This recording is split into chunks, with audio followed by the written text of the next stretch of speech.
Just a quick video to straighten one or two things up out there. I find it very embarrassing when people's got to start using people's names to make a living, where they've had that big of a failed career they can't do nothing themselves off their own name.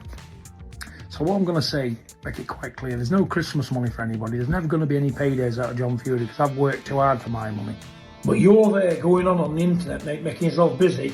Now, it's personal, Joe, because at the end of the day now, mate, you want to hope he does back you for millions. You're going to have to fight me anyway when you see me, ain't you? My grudge with John Fury is he went to a premiere of a movie called Prize Fighter. John was talking to illustrious company. One of the illustrious companies said to John, "There's another boxer in this film with Joe Egan. Do you know Joe?" He went, "Yeah, I know Joe. Joe's a fraud. Joe's a fake hard man. I will show him how much of a fake hard man I am." He's the one that's shying away from the fight. I wasn't expecting it, but I know that he blows up before press conferences and, he's just getting some steam off, blowing some steam off.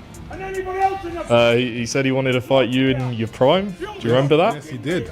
I remember that. And I was like, he's not serious, is he? We didn't really take him too serious, but he did offer the fight. Just a quick video to straighten one or two things up out there. I find it very embarrassing when people's got to start using people's names to make a living, where they've had that big of a failed career they can't do nothing themselves off their own name. So what I'm going to say, make it quite clear, there's no Christmas money for anybody. There's never going to be any paydays out of John Fury because I've worked too hard for my money. And at the end of the day, I'm sitting pretty, I don't need money. I've got bigger and better fish to fry than going on trivial about 60-year-old men fighting up and down what no one wants to see. But I'm happy, I'm comfortable where I'm at in life. I'm comfortable with my boxing career. I fought the best men in Britain and Europe, and you want to check the record and check the men I fought, you can do. That's there, and I've done that and I'm happy with it. I was never a world beater, don't claim to be. But what I'm trying to say is, it's a sad state of play when people's got to keep mentioning one man, John Fury. I was never anything worth mentioning, yet they want to keep burning my name out. Good God, there's better men to talk about than me out there. But they keep picking on me for some reason because people are that sick and weak-minded.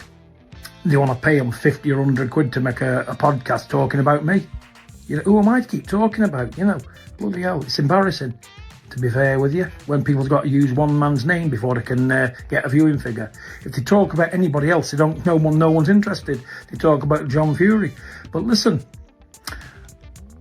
I'm quite happy that people are still interested in what they've got to say about me. But let me just make it short and sweet. There's never going to be any paydays for these people. I want to fight Mike Tyson, because that was beneficial to me and I could make a lot of money. And the only time I'd ever get back in the ring, let me tell you, these couldn't afford it anyway. Misfits couldn't afford to pay it. At the end of the day, I'm not going to risk my life for peanuts when I've already made it, am I?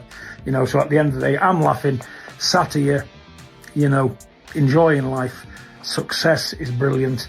I'm just sorry for sad people who can't leave my name out their mouth. But I got to smile.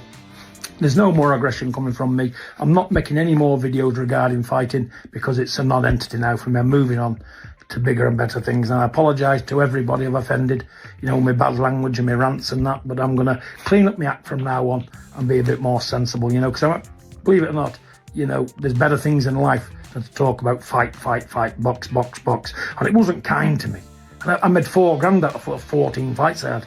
Made $4,000, got beat to death for nothing at short notice. But that's by and by. It's brought us to where we are today. But, it's paid dividends. I'm sat here now, lovely and happy. So, God bless.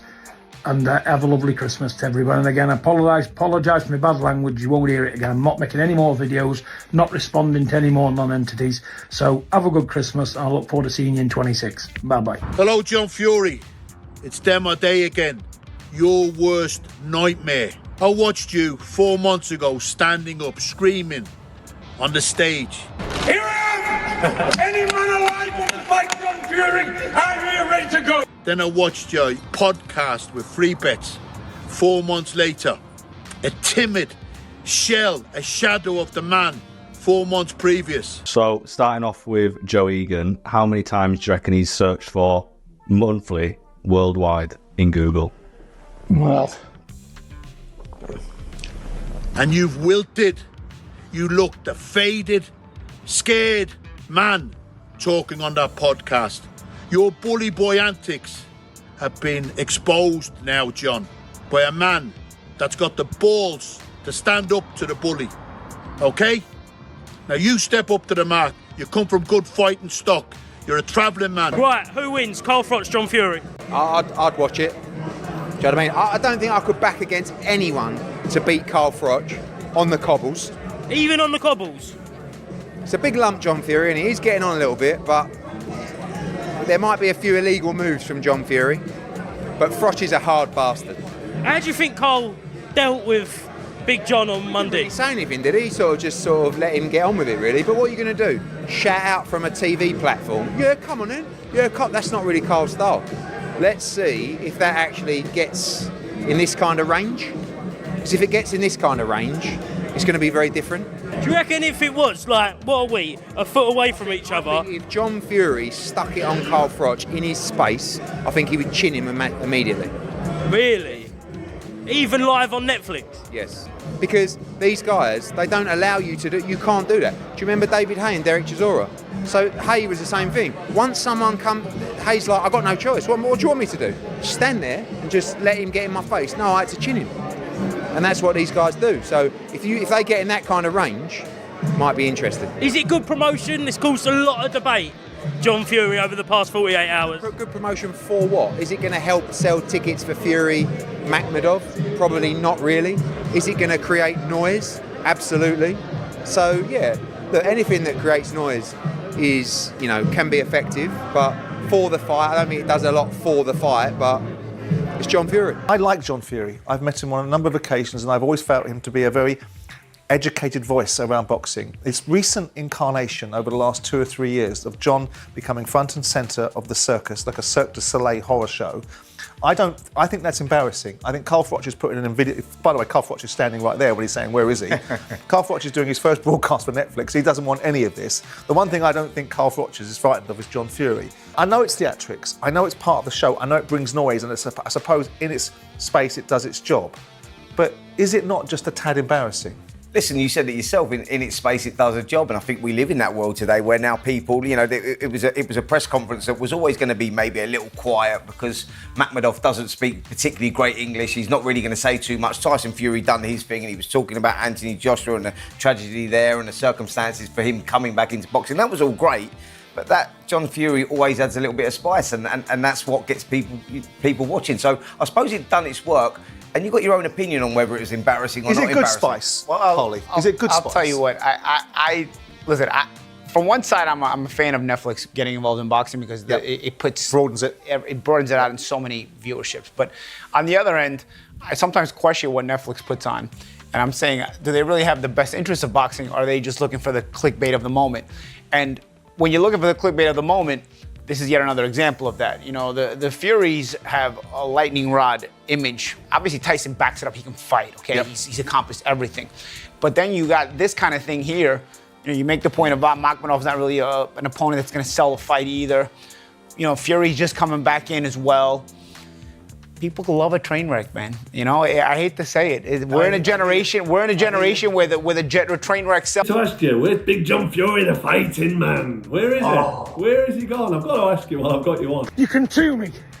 You two shithouses can try and two me. I'll batter the shit out of the two of you. And if I've got to go back to jail for you two shithouses... Carl, it's the amount of support that I've got for people that wanted me to put manners on John Fury. Absolutely. Right? What's he done? Has he left the country? Where is he? I don't know where he's gone. I think he's hiding under a rock somewhere, like the vermin that he is. It's unbelievable. Because he insulted me. He bullied people over the years, and then the headbutt that he threw at that young Ukrainian in Saudi highlighted him for what he is. He's a thug, he's a bully. I hate to say he's a coward, because he called the fight on. I'll fight any 58-year-old man on the planet. I've stepped up to the mark because he insulted me with Russell Crowe. Neither of us were any good, Carl. Both of us were just tough.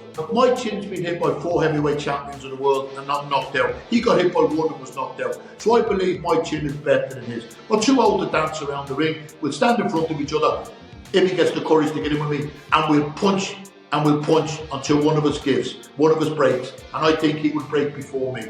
And that's what I believe. And if he believed different, he'd have taken the fight, Carl. I do believe in his mind that he thinks, well, Joe Egan might be just a little bit too much for him. A lot of money being offered. Maybe he doesn't need the money. No harm to me. No, but he was the one. He was the one who called it on, not you. He started it. He gave it the big one. He started it, Carl. He had his bluff. He had his bluff called, and then he went.